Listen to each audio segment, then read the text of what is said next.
तो स्टूडेंट्स, आज अपन देख रहे हैं सेक्शंस ऑफ सॉलिड्स का अगला क्वेश्चन। क्वेश्चन बोला जा रहा है कि एक cone of 50 millimetre base dia and 60 millimetre long axis is resting on its base on HP. एक कोन है जो एचपी के ऊपर रखा हुआ है, बेस एचपी के ऊपर रखा हुआ है। It is cut by an AIP auxiliary inclined plane passing through a point on the axis 25 mm below the apex parallel to one of the extreme generator. Draw its sectional top view and obtain true shape of the section. अब इसमें देखें, एक cone है 50 millimetre base dia and 65 millimetre long axis resting on its base on HP. Base HP पे रखा है, तो base का ट्रू शेप टॉप व्यू में दिखेगा। तुमने टॉप व्यू में स्टार्ट एक्स वाई लाइन के नीचे एचपी होता है जिस पर टॉप व्यू बनता है, ऊपर वर्टिकल प्लेन होगा जिस पर फ्रंट व्यू बनेगा। तो सेंटर लिया कहीं पर भी 50 मिलीमीटर का बेस डाया है, तो 25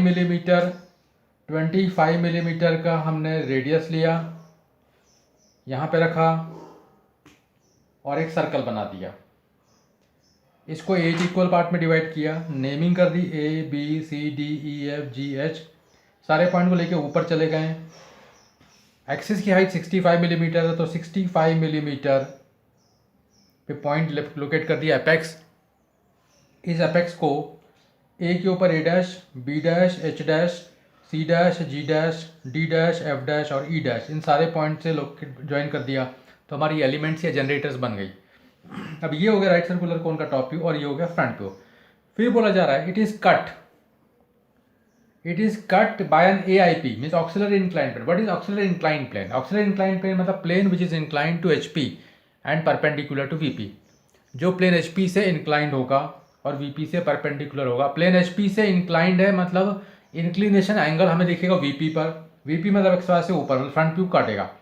कहाँ काटेगा? Axis 25 millimetre below the apex. Apex मतलब ये पॉइंट है, दिस इज नॉट एपेक्स। तो एपेक्स से 25 मिलीमीटर नीचे एक एक्सिस पे पॉइंट लोकेट कर लिया, ये कर लिया। इसको हम एक्सिस में कन्वर्ट कर देते हैं। बड़ा डैश, छोटा डैश, बड़ा डैश, छोटा डैश। ये पॉइंट है, टॉप से 25 मिलीमीटर नीचे पॉइंट लोकेट कर लिया।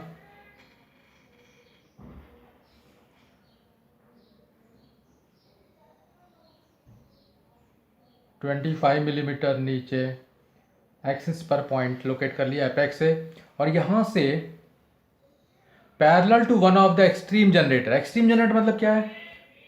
ओ डैश, ए डैश, ये जनरेटर है, और एक जनरेटर है ओ डैश, ई डैश। तो या तो इस जनरेटर के पैरेलल या फिर इस जनरेटर के पैरेलल। तो हम क्या करते हैं, ओ डैश, ए डैश की जो जनरेटर है इसके पैरेलल लाइन इस वाले पॉइंट से हमने बनाई। इसके पैरेलल लाइन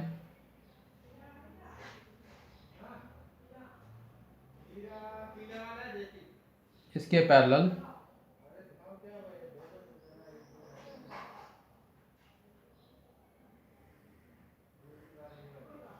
ये हमने एक लाइन बना ली। इसको हम बोलेंगे वर्टिकल ट्रेस। वर्टिकल ट्रेस, तो इस वाले पॉइंट से ये वर्टिकल ट्रेस बना। अब इस वर्टिकल ट्रेस ने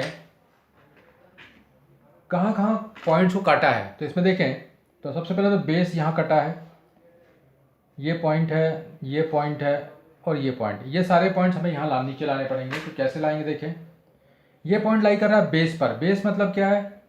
बी सी और एच और जी के बीच में। तो बेस मतलब ये सर्कल, सीधी लाइन ड्रॉ कर दी, तो ये बी सी के बीच में पॉइंट ये आया और एच और जी के बीच में पॉइंट ये आया। तो ये वाला जो पॉइंट है वो यहाँ पे आ गया और यहाँ पे आ गया। ये पॉइंट जो है O dash, C dash, O dash, G dash पे लाई करेगा, तो डायरेक्टली नहीं आएगा। तो हम इसको क्या करेंगे, इसको हम एक्सट्रीम जनरेटर पे लेके जाएं। उसके बाद हम इसको नीचे लेके आ जाएंगे ओ ई पर। यहाँ से इसको यहाँ पे लेके गए, इसको नीचे लेके आ जाएंगे। फिर उसके बाद में ये सेंटर लिया, इतना रेडियस लिया, इसको हमने ऊपर पहुंचा दिया और नीचे भी पहुंचा दिया। तो दो जगह पहुंचा दिया हमने इसको। पॉइंट लाई कर रहा है ओ डैश, सी डैश और ओ डैश, जी डैश पे, तो ये आएगा ओ सी और ओ जी पर। तो इसको यहाँ पे लेके गए, फिर इसको नीचे लेके आ गए, फिर ये सेंटर लेके रोटेट कर दिया और ये सेंटर लेके नीचे रोटेट कर दिया। पॉइंट आपका दो जगह आ गया।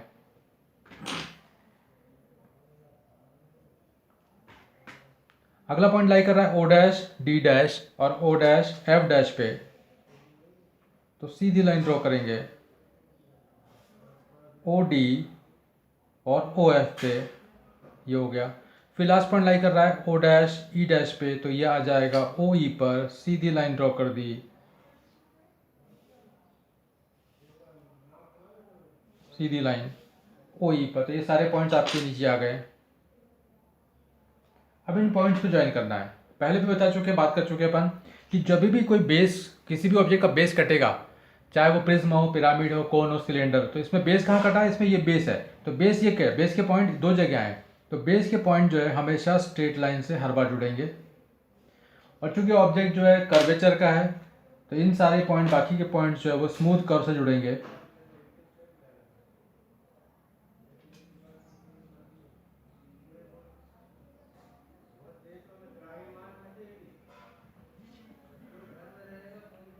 बाकी के पॉइंट्स स्मूथ कर्व से जुड़ेंगे। ये हमने बना दिया। अब इसकी हैचिंग करनी है, तो हमने कहीं पर एक पॉइंट ले लिया,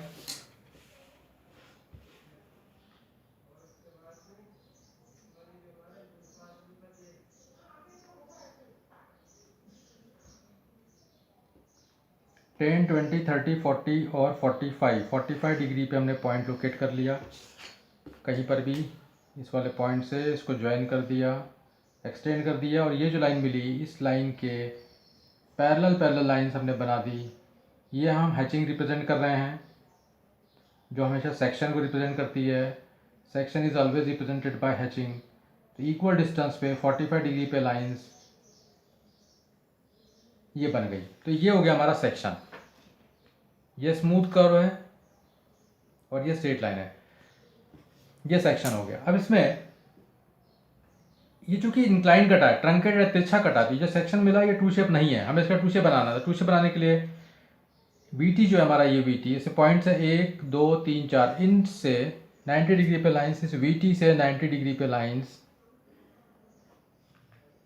ये एंगल कितना हो जाएगा? ये एंगल 90 डिग्री पे। तो इसके पैरेलल लाइन हमें बनानी पड़ेगी।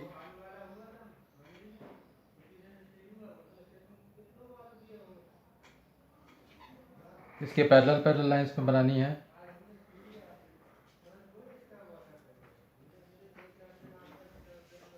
और इस बीटी के पैरेलल कुछ दूरी पर हमने एक लाइन बना ली, इसका नाम है x1, y1। अब जब पॉइंट्स में मिले हैं, क्या क्या पॉइंट्स हैं?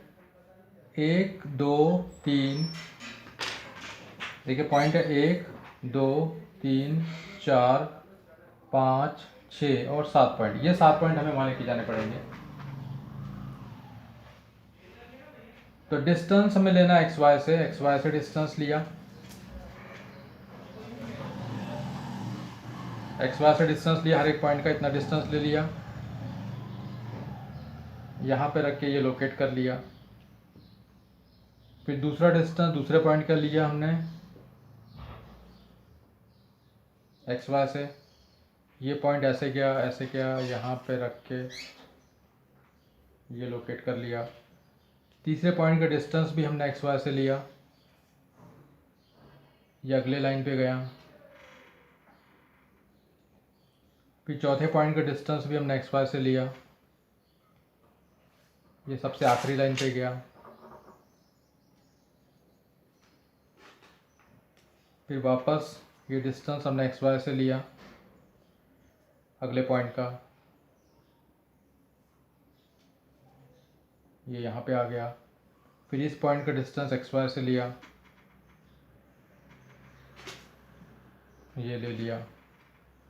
फिर इसका डिस्टेंस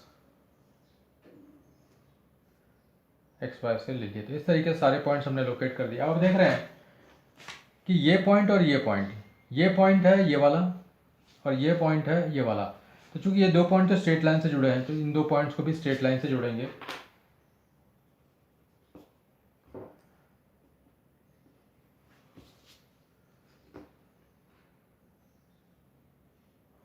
ये 2 पॉइंट हमने स्ट्रेट लाइन से जोड़ दिए और बाकी के पॉइंट्स स्मूथ कर्व से जुड़े हैं, तो बाकी के पॉइंट्स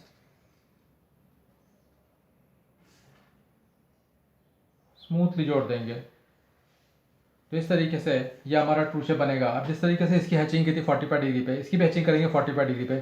तो कहीं पर एक पॉइंट ले लिया, कहीं पर भी x1 y1 लाइन पे,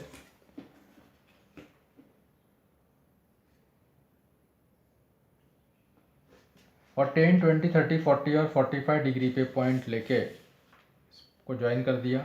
अब ये जो लाइन मिली, इसके पैरेलल हमें नंबर ऑफ लाइंस बनानी पड़ेगी, जिसको हम कहेंगे हैचिंग। मतलब इसकी भी हैचिंग कर रहे हैं, ये हमारा ट्रू शेप बन रहा है, तो ट्रू शेप की भी हैचिंग करेंगे। हमेशा जो सेक्शन बनेगा, चाहे वो ट्रू शेप हो या वर्चुअल शेप हो, उसकी हैचिंग ज़रूरी होगी, मैंडेटरी होगी, कंपलसरी करनी पड़ेगी।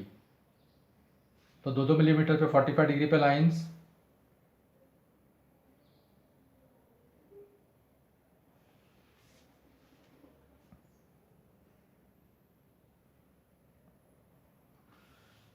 तो इस तरीके से ये हमारा हुआ ट्रू शेप। और इसको हम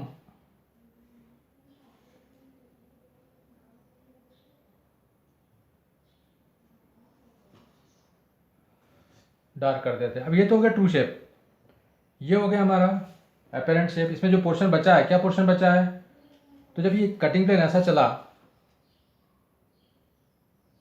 इस तरीके से, तो ये वाला पोर्शन कट के अलग हो गया।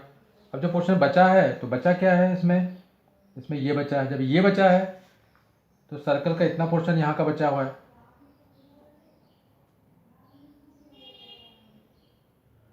और एक्सट्रीम जनरेटर जो है ये वही बची हुई है। इस तरीके से एक जनरेटर के पैरेलल कटा है VT, ये ट्रू शेप हो गया। ये इतना पोर्शन बचा है फ्रंट व्यू में, और ये पोर्शन बचा है टॉप व्यू में। तो students, thank you very much.